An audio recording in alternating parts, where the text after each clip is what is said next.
बिस्मिल्लाहिर्रहमानिर्रहीम।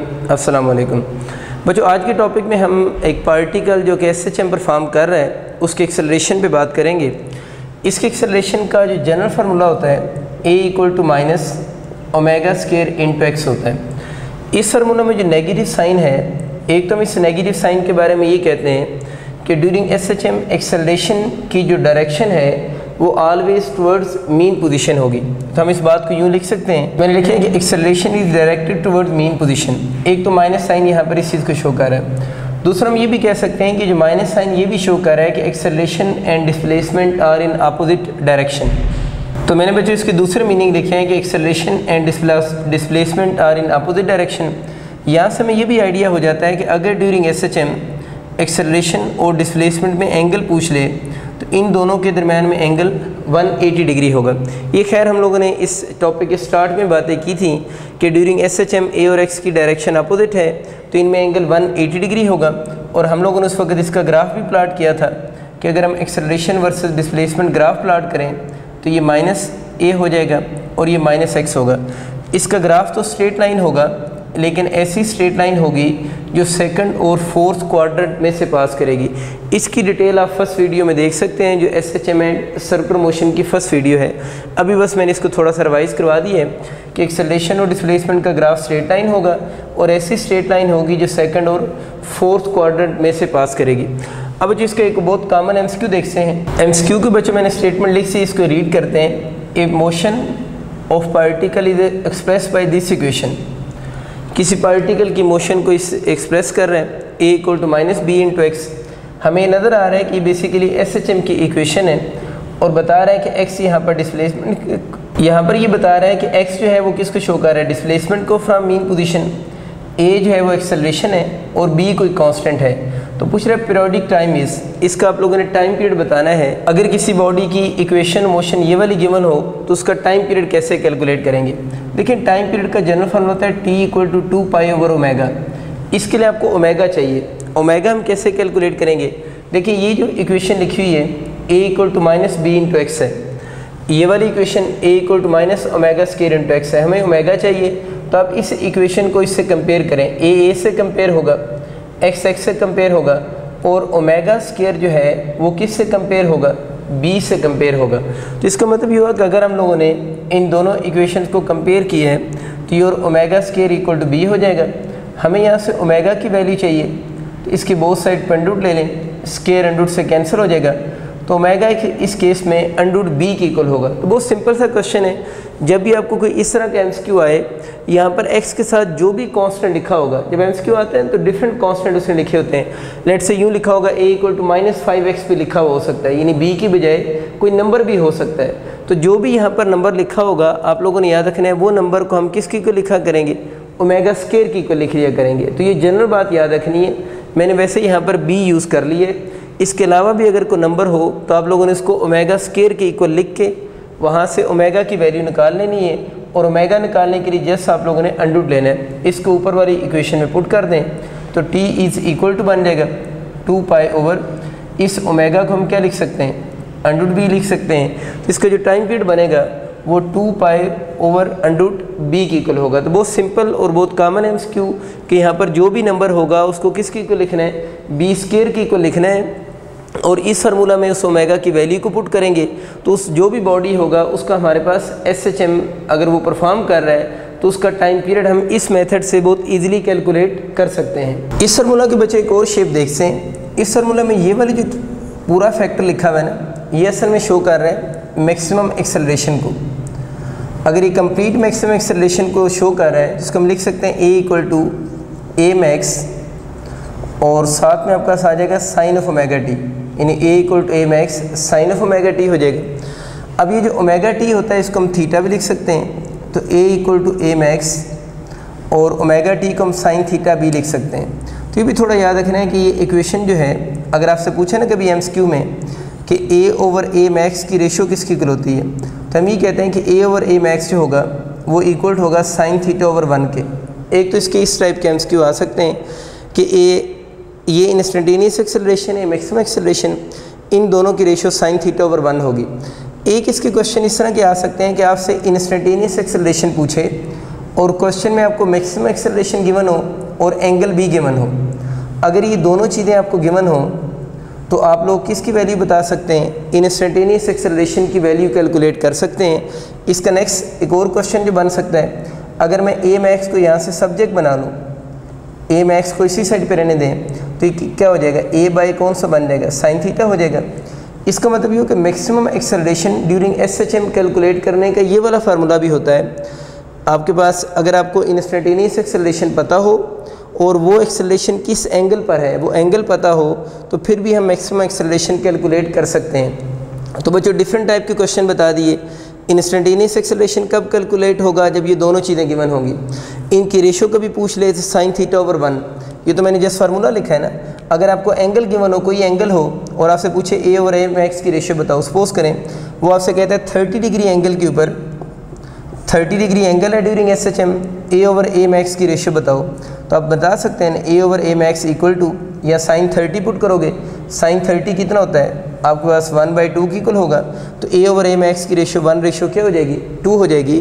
तो इस तरह आपसे फार्मूला भी पूछ सकता है। अगर आपको कोई एंगल गिवन हो तो उस एंगल को पुट करके आप एग्जैक्ट रेशियो ऑफ एक्सेलरेशन भी बता सकते हैं। फिर मैंने आपको बताया कि आपके यहाँ से ए मैक्स के क्वेश्चन भी आ सकते हैं कि अगर आपको क्वेश्चन में इंस्टेंटेनियस एक्सेलरेशन और उसके साथ एंगल गिवन हो तब मैक्सिमम एक्सेलरेशन की वैल्यू को कैलकुलेट कर सकते हैं। इसके एक और शेप की तरफ चलते हैं। सपोज करें आपका क्वेश्चन यूँ आ गया कि आप एंगल बताएं, यहाँ से क्वेश्चन में कहते हैं आप टाइम बताएं।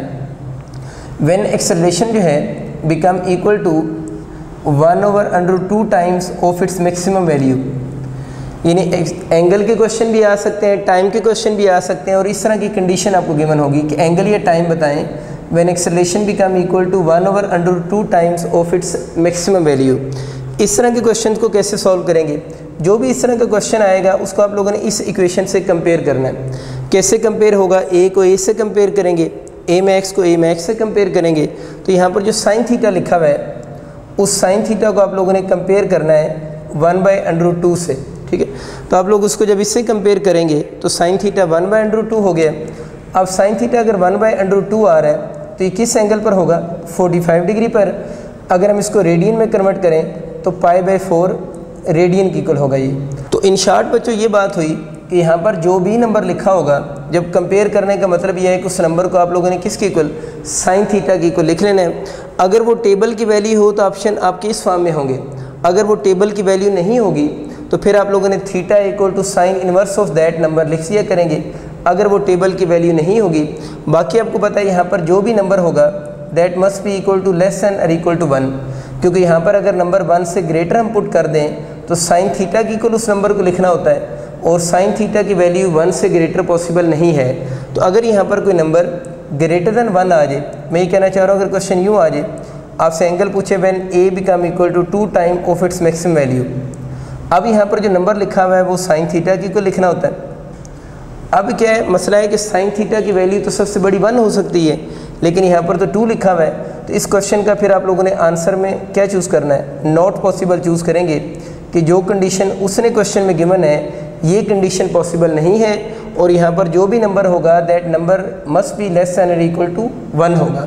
तो एंगल आपको कैलकुलेट होगे और बता दिया अगर ये टेबल की वैल्यू होगी तो इस फॉर्म में एंगल को लिखेंगे, अगर टेबल की वैल्यू नहीं होगी तो फिर वही नंबर साइन इनवर्स की फॉर्म में लिखा होगा। साइन इनवर्स की फॉर्म में लिखे होने का मतलब क्या है, सपोज करें आपको यूँ क्वेश्चन आ गया, एंगल बताएं जब acceleration become equal to 1/4 time of its maximum value, ठीक है, ड्यूरिंग एसएचएम की बात हो रही है, हम इस नंबर को साइन थीटा की को लिखेंगे। तो साइन थीटा बचे किसकी को ला रहा है, 1/4 है। अब साइन की वैल्यू 1/4 जो है वो पॉसिबल तो है क्योंकि लेस देन 1 है, लेकिन ये जो नंबर है ये टेबल की वैल्यू नहीं है। तो जब इसका आपका एमसीक्यू आएगा तो उसका ऑप्शन आप यूँ चूज़ करेंगे कि साइन इनवर्स 1/4 ऑप्शन में लिखा होगा। इसी को आप लोगों ने ऑप्शन में भी चूज़ करना है, क्योंकि टेबल की वैल्यू कुछ फिक्स हमें याद है, उसके अलावा वैल्यूज़ के जितने भी क्वेश्चन आएंगे सबका आंसर आप लोगों ने साइन इनवर्स की फॉर्म में ही लिखना है। ये आपको आइडिया हो गया। इसी बात को आगे चलाते हैं कि यही सेम क्वेश्चन जो हम कर रहे थे अगर ये टाइम की फॉर्म में आ जाए तो फिर इसको कैसे सॉल्व करना है। अगर आप लोगों ने मेरी फर्स्ट वीडियो इसकी देखी हुई है तो मैं इस क्वेश्चन का आंसर अब डायरेक्ट आपको लिखवा दूंगा कि टाइम कैलकुलेट करने का जो मेथड ही होता है t इक्वल टू जो रेडियन के नीचे नंबर लिखा हुआ है ना, जो भी रेडियन के नीचे नंबर लिखा हुआ है, आप लोगों ने उस नंबर को, ये जो नंबर रेडियन के नीचे लिखा हुआ है, इस नंबर को 2 से क्या करें, मल्टीप्लाई करें और इस कैपिटल T के नीचे लिख दें। ठीक है, स्मॉल t निकालने का शॉर्टकट ये है कि जो नंबर आप लोगों ने एंगल रेडियन में कैलकुलेट किया है उसके नीचे 4 लिखा हुआ है, उस नंबर को 2 से मल्टीप्लाई करें तो 8 हो गया, उसको उस कैपिटल T के नीचे लिख दें। तो ये जो टाइम आपका बनेगा that is equal to T/8 की इक्वल हो जाएगा। एक बात होगी, एक तो बच्चे मैक्सिमम एक्सेलरेशन का मैंने ये फार्मूला बताया, दूसरा मैंने आपको बताया था ये जो लिखा हुआ है -ω² × x0, ये भी तो किसको शो कर रहा है, मैक्सिमम एक्सेलरेशन को ही शो कर रहा है। तो ये भी थोड़ा सा याद रखना है, ए मैक्स का फार्मूला जो होता है ए मैक्स इक्वल टू -ω² × x0 है। तो अगर किसी क्वेश्चन में आपको ओमेगा की वैल्यू गिवन हो और साथ में आपको एम्पलीट्यूड गिवन हो तो फिर भी हम मैक्सिमम एक्सेलरेशन इस फार्मूला से कैलकुलेट कर सकते हैं। ओमेगा आप सबको पता है कि एंगुलर फ्रीक्वेंसी को हम बोलते हैं। तो अगर कोई क्वेश्चन आ जाए जिसमें आपको एंगुलर फ्रीक्वेंसी और एम्पलीट्यूड गिवन हो तो इस फार्मूला से हम डायरेक्ट जो है वो मैक्सिमम एक्सेलरेशन की वैल्यू कैलकुलेट कर सकते हैं। मीनवाइल इसके भी बाकी वही क्वेश्चन है कि अगर आपसे एंगुलर फ्रीक्वेंसी पूछ ले, ω² को आप इसी साइड पर रहने दें, माइनस साइन तो डायरेक्शन को शो कर रहा है, इसलिए अभी हम इसको जब एक्सेलरेशन कैलकुलेट करेंगे ना उसमें माइनस साइन को हम लिखेंगे, लेकिन एक्सेलरेशन के अलावा अगर बाकी चीज़ें कहते हैं कैलकुलेट करो तो फिर माइनस साइन को हम शो नहीं करेंगे। तो मैं कहना ये चाह रहा हूँ ω² किसकी इक्वल बनेगा, ए मैक्स ओवर एम्पलीट्यूड हो जाएगा। तो अगर हम इस इक्वेशन के बोथ साइड पेन रूट ले लें तो आपके पास एंगुलर फ्रीक्वेंसी कैलकुलेट करने का एक और फॉर्मूला बन गया ना, ए मैक्स ओवर x0 होगा। इस माइनस साइन को आप लोगों ने अब रिमूव कर देना है, क्योंकि अगर माइनस साइन हम यहाँ पर यूज़ करेंगे तो अंडर के अंदर अगर माइनस आ जाए तो फिजिक्स रियल नंबर के साथ डील करती है तो ये इमेजिनरी नंबर बन जाएंगे, इसलिए फिर हम एक्सेलरेशन के फार्मूले में तो माइनस लगाएंगे लेकिन ओमेगा की कैलकुलेशन में हम माइनस साइन को शो नहीं करेंगे। इसी फार्मूला को यूज़ करके हम एम्पलीट्यूड भी तो कैलकुलेट कर सकते हैं ना। एम्पलीट्यूड को आप इसी साइड पर रहने दें तो एम्पलीट्यूड इक्वल हो जाएगा ए मैक्स ओवर कौन सा हो जाएगा ω²। एम्पलीट्यूड की कैलकुलेशन में भी आपको माइनस साइन यूज़ करने की ज़रूरत नहीं है। तो अगर आपसे पूछे ना ड्यूरिंग SHM एम्पलीट्यूड कैलकुलेट करें तो अगर आपको ए मैक्स और ओमेगा गिवन हो तो इस फार्मूला को यूज़ करके हम उसका एम्पलीट्यूड भी ईजिली कैलकुलेट कर सकते हैं। मैंने बच्चे वही एक्सेलरेशन का पुराना फार्मूला दोबारा लिखा है। अगर इधर एम्पलीट्यूड होगा तो इधर मैक्सिमम एक्सेलरेशन होगा, एक्स अगर इंस्टेंटेनियस एक्सेलरेशन है, एक्स और ये अगर इंस्टेंटेनियस डिस्प्लेसमेंट है तो इस तरफ इंस्टेंटेनियस एक्सेलरेशन लिखेंगे। अब ज़रा देखें इस फार्मूला को, यानी एक्सेलरेशन का जो फार्मूला है ये तो जनरल फार्मूला है ना। जनरल मीन कोई भी बॉडी जो SHM परफॉर्म कर रहा है सब के ऊपर अप्लाई होगा। अगर इस फार्मूले को मैं मास स्प्रिंग सिस्टम के लिए लिखना चाहूँ तो अब सबको आइडिया है मास स्प्रिंग सिस्टम का जो ओमेगा होता है वो किसकी इक्वल होता है, √K/m। K उस स्प्रिंग का स्प्रिंग कांस्टेंट, m उस स्प्रिंग के एंड पे जो बॉडी अटैच है उसकी मास। इस चीज़ को अगर हम यहाँ पर पुट करेंगे तो एक्सेलरेशन का फॉर्मूला माइनस आपका K/m × x हो जाएगा। तो बहुत फेमस क्वेश्चन इसके आते हैं कि अगर आपसे मास स्प्रिंग सिस्टम का एक्सेलरेशन पूछे तो अगर आपको स्प्रिंग कांस्टेंट, स्प्रिंग के साथ जो बॉडी अटैच है उसकी मास और उसका इंस्टेंटेनियस डिस्प्लेसमेंट आपको गिवन हो तो यहाँ से हम एक्सेलरेशन कैलकुलेट कर सकते हैं। मैं थोड़ी देर पहले आपको बता रहा था कि माइनस साइन हम सिर्फ किसके फार्मूला में यूज़ करेंगे, एक्सेलरेशन के फार्मूला में यूज़ करेंगे। इसके और भी तो बहुत सारे क्वेश्चन आएंगे ना, जिस तरह बहुत फेमस क्वेश्चन यहाँ से स्प्रिंग कांस्टेंट क्या आते हैं, K को अलहदा करें तो K को अलहदा करें तो AM ये मास ऊपर चलेगी डिवाइड बाय x हो जाएगा। तो ये बहुत फेमस बच्चे फार्मूला है स्प्रिंग कांस्टेंट कैलकुलेट करने का कि अगर ड्यूरिंग SHM आपको मास स्प्रिंग सिस्टम का एक्सेलरेशन, स्प्रिंग के साथ जो बॉडी अटैच है उसकी मास और उसका इंस्टेंटेनियस डिस्प्लेसमेंट पता हो तो हम इस फार्मूला से स्प्रिंग कांस्टेंट भी कैलकुलेट कर सकते हैं। लेकिन ऑनवर्ड एक्सेलरेशन के अलावा अगेन बता रहा हूँ माइनस साइन का हम यूज़ नहीं करेंगे। बाकी आप इनमें से किसी को भी सब्जेक्ट बना लेते हैं। सपोज करें मैं यहाँ से x को सब्जेक्ट बनाता हूँ, इंस्टेंटेनियस डिस्प्लेसमेंट को, x को इसी साइड पर रहने दें तो उधर जाकर क्या बन जाएगा, AM/K हो जाएगा। या इधर से सोच लें x ऊपर चला जाएगा K नीचे, तो AM और K अगर आपको गिवन हो तो आप x की वैल्यू कैलकुलेट कर सकते हैं। तो जब भी आपको इस तरह का फार्मूला देखें उसका आसान हल ही होता है। इसमें 1 2 3 4 वेरिएबल्स हैं, कोई से भी 3 गिवन हो, फोर्थ वन हम कैलकुलेट कर लेंगे। इन फार्मूलाज को याद रखने का आसान सा तरीका ये है कि आप इसके अंदर खुद से वैल्यूज़ पुट करें। आप एक्सेलरेशन एज्यूम करें, मास एज्यूम करें, के एज्यूम करें और वहाँ से इंस्टेंटेनियस डिस्प्लेसमेंट कैलकुलेट करें। जब आप खुद से एक दो दफ़ा इसकी प्रैक्टिस करेंगे तो आपके ये फार्मूलाज फिर कभी नहीं भूलेंगे, ठीक है। इसका नेक्स्ट बच्चे फेज़ देखते हैं। नेक्स्ट फेज़ इसका सिंपल पेंडुलम के लिए कि सिंपल पेंडुलम का हम एक्सेलरेशन कैसे कैलकुलेट करेंगे। देखिए सिंपल पेंडुलम के एक्सेलरेशन का जो फार्मूला बनता है उसमें ओमेगा स्क्वायर पहले तो हमें चाहिए होगा, या ओमेगा लिख सकता हूँ। सिंपल पेंडुलम का ओमेगा होता है अंडर जी बाई एल। जी यहाँ पर एक्सेलरेशन ड्यू टू ग्रेविटी और एल उस पेंडुलम की लेंथ है जो कि पॉइंट ऑफ सस्पेंशन से लेकर सेंटर ऑफ ग्रेविटी तक होती है। ऊपर वाले फार्मूला में पुट करें तो माइनस ओमेगा स्क्वायर इंटू से कैंसिल हो गया जी बाई एल इंटू एक्स। तो बहुत फेमस फार्मूला ये भी अगेन कि अगर आपको सिंपल पेंडुलम का एक्सेलरेशन कैलकुलेट करने को कहे, अगर उसका इंस्टेंटेनियस डिस्प्लेसमेंट और पेंडुलम की लेंथ गिवन हो तो आप एक्सेलरेशन बता सकते हैं। और अगर एक्सेलरेशन पूछे तो हम माइनस साइन वाले ऑप्शन को प्रेफर करेंगे। इन सपोज करें कि क्वेश्चन आया ना, प्रेफर करने का मतलब बता रहा हूँ, एक्सेलरेशन के आंसर में -20 मीटर पर सेकंड स्क्वायर भी है और +20 भी है, तो फिर आप लोगों ने प्रेफर किसको करना है, -20 को एक्सेलरेशन वाले ऑप्शन में प्रेफर करेंगे। लेकिन अगर एक्सेलरेशन के अलावा क्वेश्चन आते हैं, सपोज करें वो आपसे कहता है लेंथ ऑफ पेंडुलम कैलकुलेट करें, तो फिर उसमें माइनस साइन हम यूज़ नहीं करेंगे, लेंथ को आप ऊपर ले जाएं तो इक्वल हो जाएगा GX डिवाइड बाई A हो जाएगा। तो इस फार्मूला से हम पेंडुलम की लेंथ भी कैलकुलेट कर सकते हैं। ये असल में बहुत अनकॉमन से फार्मूलाज हैं, लेकिन जब इनके पेपर में क्वेश्चन आते हैं, जिस तरह लेंथ ऑफ पेंडुलम का जब भी क्वेश्चन आता है तो बच्चे हमेशा 2π/10 G या फ्रीक्वेंसी से सोच रहे होते हैं ना। तो इसका भी थोड़ा सा याद रखना है कि एक्सेलरेशन अगर गिवन हो तो यहाँ से भी लेंथ कैलकुलेट हो सकती है, या एक्सेलरेशन अगर गिवन हो तो हम स्प्रिंग कांस्टेंट को भी कैलकुलेट कर सकते हैं। तो इस सेंस में थोड़ी सी चीज़ों को याद रखें। अगेन अगर आप इसमें कोई और वैल्यू कैलकुलेट करना चाहते हैं, सपोज करें आप x कैलकुलेट करना चाह रहे हैं, तो x कैसे कैलकुलेट होगा, a को सिर्फ ले जाएँ, AL डिवाइड बाई कौन सा हो जाएगा, G हो जाएगा। तो इस फार्मूला से हम x की वैल्यू को भी कैलकुलेट कर सकते हैं। तो x क्या चीज़ है, इंस्टेंटेनियस डिस्प्लेसमेंट। जिस तरह पेंडुलम का इंस्टेंटेनियस डिस्प्लेसमेंट कैलकुलेट हो रहा है, इसी तरह मास स्प्रिंग सिस्टम का भी इंस्टेंटेनियस डिस्प्लेसमेंट इस फार्मूला से कैलकुलेट हो सकता है। अगेन बच्चे वही बात, वैल्यूज़ आप लोगों ने खुद अज्यूम करनी है। अब बच्चों हम इसका एक जनरल केस देखते हैं। जनरल केस में आपको याद होगा ओमेगा को हम 2π/T भी तो लिख सकते हैं ना। तो अगर इस फार्मूला में मैं ओमेगा की वैल्यू पुट कर दूँ तो A equal to minus omega की जगह पर क्या हो जाएगा, 2π/T का होल स्क्वायर इंटू एक्स हो जाएगा। इसकी भी वही क्वेश्चन है, लेकिन ये जनरल फार्मूला है। A, T और X कोई भी बॉडी जो SHM परफॉर्म कर रहा हो, उसका अगर ये तीनों चीज़ें गिवन, अगर कोई सी दो चीज़ें आपको गिवन हो तो थर्ड वन आप कैलकुलेट कर सकते हैं। मैं क्वेश्चन बनाता हूँ, आपको आइडिया हो जाएगा। सपोज करें आपका क्वेश्चन ये आ गया कि a body is performing SHM, calculate its time period. A body is performing SHM, calculate its time period if it's instantaneous displacement is, उसका इंस्टेंटेनियस डिस्प्लेसमेंट गिवन है 16 सेंटीमीटर पर second and it's acceleration is 64 centimetre पर second square.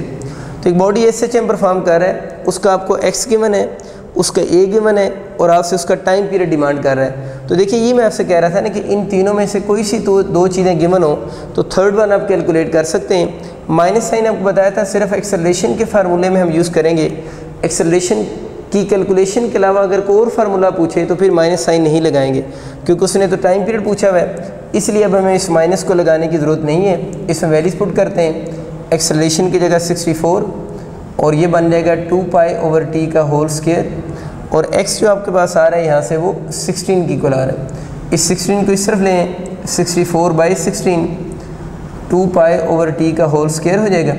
इसको इससे cancel करें, 4 time cancel हो गया। देखिए उधर टाइम पीरियड का स्क्वायर लिखा हुआ है ना, तो हमें तो टाइम पीरियड चाहिए, उसका स्क्वायर तो चाहिए नहीं है।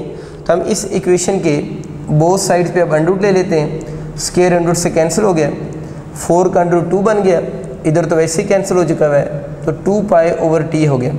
हमें क्वेश्चन में टाइम पीरियड पूछा हुआ था, तो T को इस तरफ लें, 2 इधर आकर डिवाइड हो जाएगा, 2π/2, तो ये आपका बन जाएगा पाई सेकंड्स हो जाएगा। अक्सर बच्चे इसमें वही गलती करते हैं, पाई रेडियन बोल देते हैं। तो इस केस में जो टाइम पीरियड होगा उसका पाई सेकंड्स होगा, या आप चाहें तो इसमें वैल्यूज पुट कर लें, तो 3.14 किसके इक्वल हो जाएगा, सेकंड्स के इक्वल बनेगा, ठीक है। तो 3.14 सेकंड होगा। वैसे हम जनरली एक चीज़ लिख सकते हैं, सेकंड को हम SEC लिख रहे होते हैं।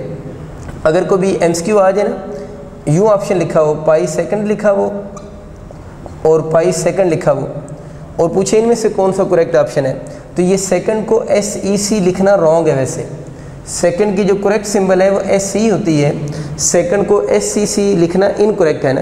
तो ये आप लोगों ने ख्याल रखना है। मैं भी समटाइम जल्दी में SCC लिख देता हूँ, लेकिन वो इनकरेक्ट है। सेकंड की जो सिंबल है वो SEC नहीं है, बल्कि सेकंड की सिंबल S ही है। इसको आप SEC अगर लिखेंगे तो ये रॉन्ग कंसिडर होगा। इस चीज़ को बस आप लोगों ने थोड़ा सा माइंड में रखना है। तो आपको आइडिया होगा बच्चों कि ये जो फार्मूला है, इसके मास स्प्रिंग सिस्टम, सिंपल पेंडम और जनरल क्वेश्चन किस तरह के आ सकते हैं। इसकी मैंने डिफरेंट शेप्स नहीं बनाई, आपको माइंड में आ चुका है। 3 चीज़ें कोई सी 2 गिवन हो तो थर्ड वन आप कैलकुलेट कर सकते हैं। अब बच्चों हम बात करते हैं कि सिंपल हार्मोनिक मोशन में फेज़ क्या होता है, फेज़ को कैलकुलेट कैसे करते हैं और उसकी किस टाइप के MCQ आ सकते हैं। मैं फर्स्ट ऑफ ऑल फेज़ की एक डेफिनेशन लिखता हूँ, फिर आपको ये बात समझाता हूँ कि इसके मीनिंग क्या है। तो देखिए मैंने आपको रिव्यू पॉइंट लिख दी, द एंगल विच डिस्क्राइब दी। पहला पॉइंट मैंने लिखा है डायरेक्शन ऑफ मोशन और दूसरा लिखा है amount of displacement is called phase. एक तो ये 2 बातें आप लोगों ने याद रखनी है। अगर MCQ में आ जाते द एंगल विच डिस्क्राइब दी और ये 2 पॉइंट्स याद होने चाहिए, और इसी चीज़ को हम फेज़ का नाम देते हैं। अब इन 2 पॉइंट्स की मीनिंग क्या है कि ये एंगल हमें कैसे बताता है डायरेक्शन ऑफ मोशन के बारे में। सपोज करें एक बॉडी का डिस्प्लेसमेंट है -30 डिग्री और एक दूसरा बॉडी है उसका डिस्प्लेसमेंट है +1, चलें थोड़ा कम कर लेते हैं, +75 डिग्री। ये 2 डिफरेंट बॉडीज़ हैं, उनका डिस्प्लेसमेंट लिखे हुए हैं। पहला पॉइंट हम लोगों ने समझना है कि एंगल कैसे डिस्क्राइब करता है डायरेक्शन ऑफ मोशन को। इस बात को आप यूँ समझ सकते हैं कि इसके साथ देखिए माइनस लिखा हुआ आ रहा है, इस वक्त प्लस लिखा हुआ आ रहा है ना। एंगल के साथ नेगेटिव साइन उस वक्त होता है जब बॉडी की जो मोशन हो वो क्लॉकवाइज हो, यानी एंगल के साथ नेगेटिव साइन कब आएगा, जब बॉडी की मोशन क्लॉकवाइज होगी, और एंगल के साथ पॉजिटिव साइन कब आएगा, जब बॉडी की मोशन एंटी क्लॉकवाइज होगी। तो देखिए इसमें पहला पॉइंट अब आपको क्लियर हो जाना चाहिए कि जब भी एंगल के साथ आपको नेगेटिव साइन लिखा हुआ नज़र आएगा, इसका मतलब बॉडी की मोशन कौन सी, क्लॉकवाइज है, और अगर प्लस लिखा हुआ नज़र आएगा तो बॉडी की मोशन एंटी क्लॉकवाइज होगी। तो पहला पॉइंट क्या है कि it describe the direction of motion. तो देखिए एंगल ही लिखा हुआ है ना, इस एंगल से आपको बॉडी की प्लस माइनस सब गेस कर सकते हैं कि डायरेक्शन ऑफ मोशन कौन सी है, मीन क्लॉकवाइज है या एंटी क्लॉकवाइज है। दूसरा पॉइंट इसमें लिखा है अमाउंट ऑफ डिस्प्लेसमेंट।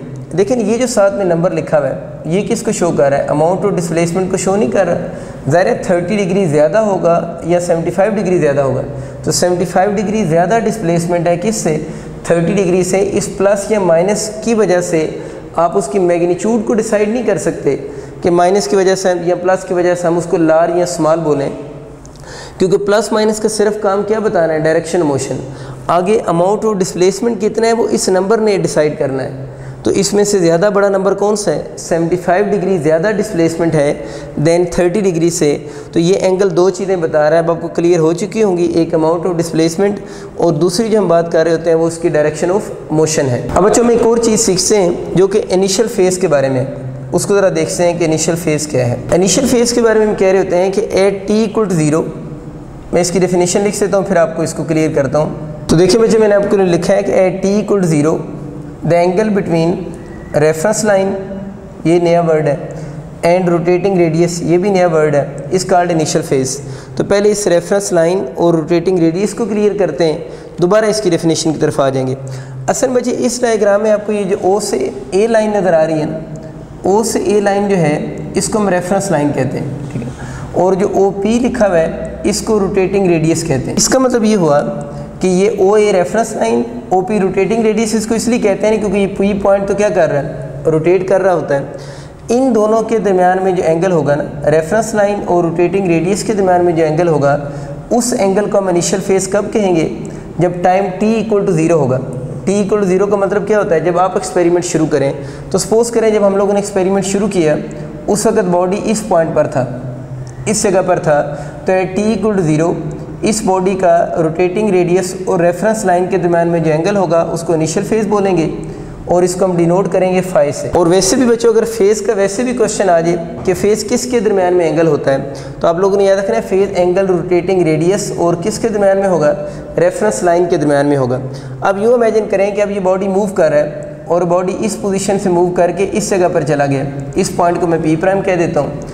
अब टाइम t के दौरान बॉडी P से P' तक गया है तो इस बॉडी ने टाइम t के दौरान भी तो कुछ एंगल कवर किया है ना, क्योंकि t = 0 पे तो यहाँ पर था, तो टाइम t के दौरान उसने जो एंगल कवर की है उस एंगल को हम ओमेगा t कहेंगे। ओमेगा t मीन वो एंगल है जो इस बॉडी ने किस टाइम में, t टाइम के दौरान कवर की है। और फाई कौन सा एंगल है, जब आप लोगों ने एक्सपेरिमेंट शुरू किया है उसका हम यूँ लिखते हैं t = 0 पे जो इसका रेफरेंस लाइन के साथ एंगल बनेगा वो फाई होगा, और ओमेगा t वो एंगल है जो ड्यूरिंग टाइम t कवर हो रहा है। अब अगर मैं इसके डिस्प्लेसमेंट की इक्वेशन लिखना चाहूँ, इक्वेशन कुछ यूँ बनेगी, x = x0 sine of omega t plus phi equation बनेगी। अब इसको ज़रा समझिए इसकी चीज़ों को। फाई तो मैंने आपको क्लियर कर दिया, कौन सा फेज़ है, इनिशियल फेज़, उसके मीनिंग आपको समझ आ रहे हैं। और ओमेगा टी को हम बोलते हैं फेज़ ड्यूरिंग टाइम t। तो फिर ओमेगा टी प्लस फाई क्या चीज़ है, ये बेसिकली टोटल फेज़ है। तो इसका मतलब ये हुआ कि यहाँ पर आपको क्लियर हो गया कि इनिशियल फेज़ क्या होता है, फेज़ ड्यूरिंग टाइम t किसे कहते हैं, और टोटल फेज़ किसको नाम दे रहे होते हैं। तो ये थोड़ी सी चीज़ें आप लोगों ने बच्चों याद रखनी है कि इन सारी चीज़ों में स्लाइट डिफरेंसेस आ रहे होते हैं। अब इसके जो क्वेश्चन आते हैं वो सारे इसके इनिशियल फेज़ की क्वेश्चन आते हैं। तब हम इसके इनिशियल फेज़ के क्वेश्चन को स्टडी करते हैं कि वो किस टाइप के आएंगे। इनिशियल फेज़ के बच्चों कुछ इस तरह के क्वेश्चन आते हैं, आपसे क्वेश्चन में फाई पूछा हुआ होता है और आपको इक्वेशन गिवन होती है। सपोज कर आपको यूँ इक्वेशन गिवन है, if x = x0 sine of omega t given है, और आपसे पूछ रहे बताएं इस इक्वेशन में इनिशियल फेज़ कितना है। तो अब ज़रा देखें इस इक्वेशन में आप इस फाई की जगह क्या पुट करेंगे, तो ये वाली इक्वेशन आ जाएगी। तो ये वाली इक्वेशन तब आएगी जब इस फार्मूला में फाई को आप लोगों ने 0 पुट करना है। तो फाई को 0 पुट करेंगे तो ये वाली इक्वेशन आएगी। तो इस केस के अंदर इनिशियल फेज़ जो होगा वो 0 डिग्री होगा। इनिशियल फेज़ 0 डिग्री होने का मतलब क्या है कि बॉडी ने अपनी मोशन एट t = 0 किस पॉइंट से शुरू की है, a पॉइंट से स्टार्ट की है। फिर अगर आपको क्वेश्चन यूँ आ जाता है, if x = x0 cos of omega t है, इस केस में आपसे इनिशियल फेज़ पूछेगा। तो आप लोगों ने याद रखना है कि अगर इस फार्मूला में मैं इस फाई की जगह 90 डिग्री पुट कर दूँ ना, तो क्या फर्मूला बन जाएगा, x = x0 sine of omega t प्लस 90 है। तो ये मैथ का फार्मूला है कि ओमेगा t प्लस 90 या 90 प्लस ओमेगा t करेंगे तो जो साइन होगा वो किस में कन्वर्ट हो जाएगा, कॉज में कन्वर्ट होगा, और ये वाला फार्मूला आ जाएगा। इसका मतलब है कि इस फार्मूला में इनिशियल फेज़ कितनी डिग्री है, 90 डिग्री है, कि अगर हम यहाँ पर 90 डिग्री पुट करें तो फार्मूला बनेगा x0 sine of 90 plus omega t। तो 90 डिग्री पे साइन ने किस में कन्वर्ट हो जाना है, कॉज में कन्वर्ट हो जाना है, जिसकी वजह से आप लोगों ने साइन की बजाय कॉज लिख दी है। अब साथ में अब 90 डिग्री शो नहीं करेंगे, ठीक है। तो इसका मतलब ये कि अगर आपको पेपर में ये वाली इक्वेशन लिखी हुई आ जाए तो इस इक्वेशन में जो इनिशियल फेज़ बनेगा वो कितने डिग्री होगा, 90 डिग्री होगा। कुछ बच्चे ये समझते हैं ना, ओमेगा t के साथ कुछ नहीं लिखा हुआ तो फेज़ जो होगा वो आपका 0 डिग्री होगा। तो ये भी समझे ना ज़रा, साइन को उसने किस से रिप्लेस कर दिए, कॉस से रिप्लेस कर दिए।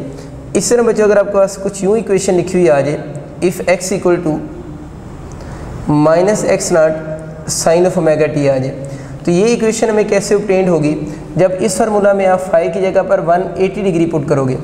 अगर हम फाई को 180 पुट करते हैं तो sine of 180 plus omega t होगा। तो साइन जो होगा वो कॉज में कन्वर्ट नहीं होगा, बल्कि इसके साथ नेगेटिव साइन आ जाएगा। तो अगर नेगेटिव साइन आपको लिखा हुआ नज़र आए तो इसका मतलब है कि इनिशियल फेज़ आप लोगों ने उस इक्वेशन में कितना यूज़ किया, 180 यूज़ किया है। इसी तरह अगर आपकी इक्वेशन कुछ यूँ लिखी हुई आ जाए, x = -x0 cos of omega t हो जाए। अगर इक्वेशन इस फॉर्म में आ जाए तो इसमें ये वाला फार्मूला कब आएगा, अगर इस इक्वेशन में आप लोगों ने इसको 270 डिग्री पुट कर दो तो 90 और 270 पे ये जो साइन होगा वो किस में कन्वर्ट हो जाएगा, कॉज में कन्वर्ट हो जाएगा, और 270 डिग्री पे साथ में माइनस भी आ जाना है। तो देखिए अगर यहाँ पर x0 प्लस वाला लिखा हो तो एंगल 90 डिग्री है, लेकिन अगर यहाँ पर माइनस लिखा होगा तो इस केस में जो इनिशियल फेज़ आप लोगों का बच्चों बनेगा वो आपका 270 डिग्री होगा। तो ये कुछ इनिशियल फेज़ के बारे में आप लोगों ने याद रखना है। वैसे ये वाली चारों इक्वेशन मैं आपको पहले करवा चुका हूँ। अब क्योंकि इसके फेज़ के क्वेश्चन आते हैं तो कुछ थोड़ा सा फेज़ से लिंक भी आप लोगों ने इक्वेशन माइंड में रखनी है। बाकी अगर बहुत बेसिक सा मैं एक क्वेश्चन लिखूँ तो अगर आपकी क्वेश्चन यूँ आ जाए, x = 5 sine of omega t प्लस 30 डिग्री लिखा हुआ आ जाए, और आपसे पूछे इस इक्वेशन में आप लोग जो है वो इनिशियल फेज़ बताएं, क्योंकि ये जो एम्पलीट्यूड वगैरह कैलकुलेट करने के ऊपर तो मैं डिटेल से डिस्कस कर चुका हूँ। तो अगर इस इक्वेशन में इनिशियल फेज़ पूछे तो सीधा सीधा यहाँ पर जो ओमेगा t के बाद लिखा होगा वो इनिशियल फेज़ होगा, और इस क्वेश्चन का जो इनिशियल फेज़ बनता है वो आप लोगों के पास 30 डिग्री होगा, जो कि बहुत आसान है। तो इस फेज़ के बचे क्वेश्चन जो आते हैं, एक तो आपको थोड़ा सा इनिशियल फेज़ और टोटल फेज़ का कंसेप्ट पता होना चाहिए। फिर आपको ये पता होना चाहिए कि फ़ेज़ एंगल किसके दरमियान में होता है, कि रोटेटिंग रेडियस और रेफरेंस लाइन के दरमियान में है। इसकी पूरी इक्वेशन आपको लिखनी आनी चाहिए। और नेक्स्ट इसके एमसीक्यू इस तरह के आ सकते हैं कि आपको ये इक्वेशन गिवन हो और आपसे फाई की वैल्यू पूछ ले। बाकी इन इक्वेशंस के जो ग्राफ हैं, वो जो पहला इसका लेक्चर है SHM एंड सर्कुलर मोशन का 1/3 जो मेरा लेक्चर है, उसके अंदर इन सब के हम लोग ऑलरेडी ग्राफ को स्टडी कर चुके हुए हैं और इस इक्वेशन को कंपेयर करने के जो क्वेश्चन आते हैं वो भी हो चुके हुए हैं। सिर्फ आप लोगों का इनिशियल फेज़ के थोड़े से क्वेश्चन रहते थे, वो हम लोगों ने इसको यहाँ पर डिस्कस कर लिए। अल्लाह पाक आप सबको कामयाब करे। अल्लाह हाफ़िज़।